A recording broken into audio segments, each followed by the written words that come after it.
Okay, so in today's episode, we're going to be replacing the center console with one that has the buttons for the Homelink, which is this right here.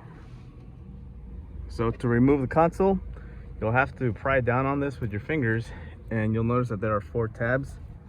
These in the back right here, and then these here that are just hanging over the headliner. And that's where you're taking them off from, right there.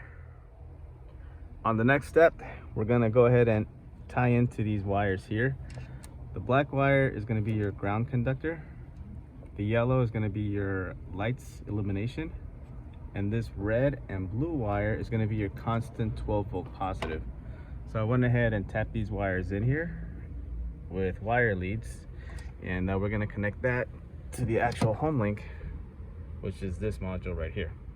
Okay, so after these connections are made, this was reassembled.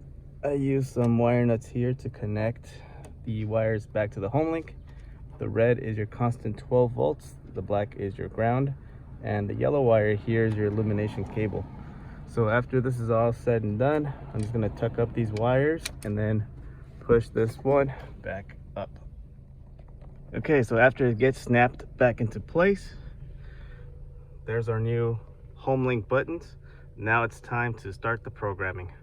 So connecting the yellow wire is what turns on the illumination for the number 1, number 2, and the number 3. So when the lights turn off on the car, those lights turn off with it. Okay, so now to program the new Homelink, what you're gonna need is your existing controller.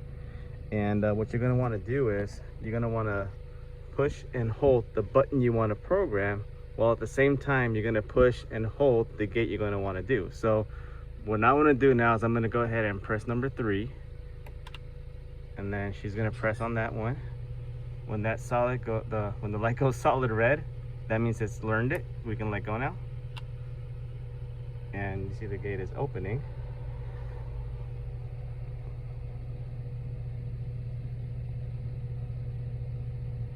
Okay, all right, so now let the gate come down.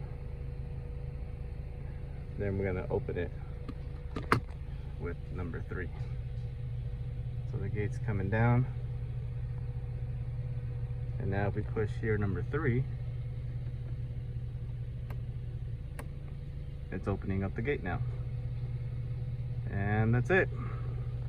That's how you get your Homelink buttons retrofitted on a 2022 Chevrolet Equinox.